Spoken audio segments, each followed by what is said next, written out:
Okay, wrapping up.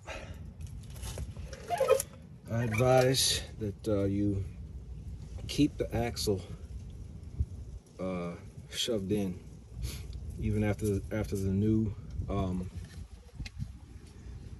hub assembly's on, because what happens if you don't is that the edge of the axle ends up in the way of the bolts, and it makes it very, very hard to get them in there. So I use the gear. I used the gear puller and pushed the axle in as much as I was able to, and I was able to get enough room in there to get at all the heads of the bolts. I got the rotor back on. I have the hub assembly fully seated. Now I'm just going to use the axle nut and a ratchet in order to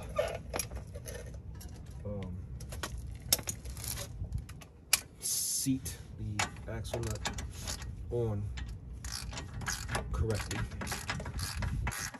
Right now it's shoved way in there. So with this, it'll help seat it at the depth that it's required. If it ends up a little bit harder, then I'll just use the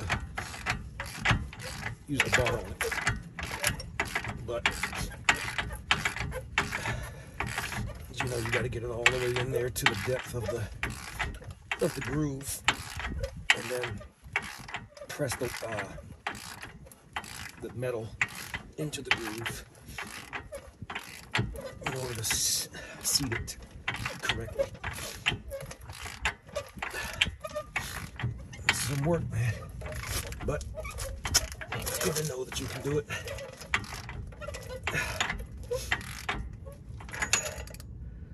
Whew. Got a ways to go, huh?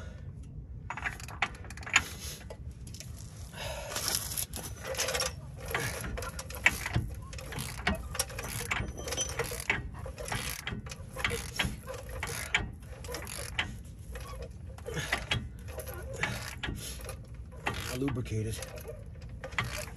the splines and the axle.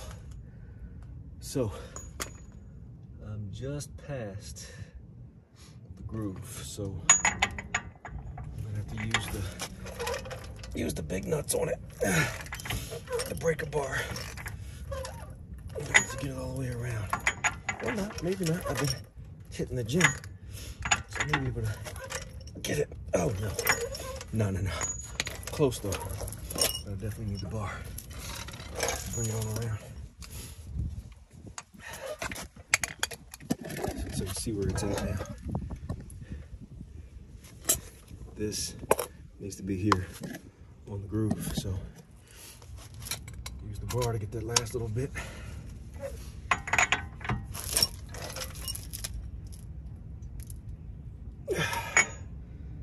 Close.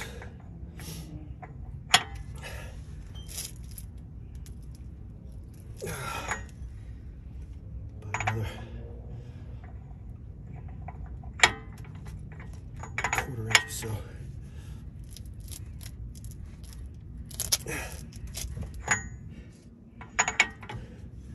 Another eighth. There we go. There we go.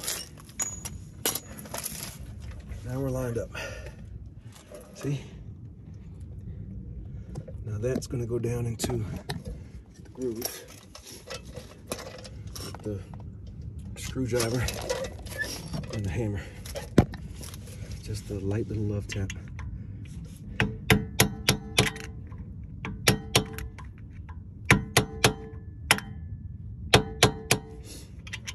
right, maybe a little bit heavier than. There we go. Now she's in there. Now she's biting.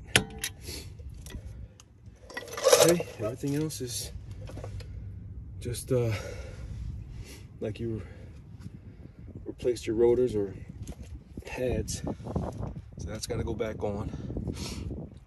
And wheel on, and then we go for it to test and see if the lights go out.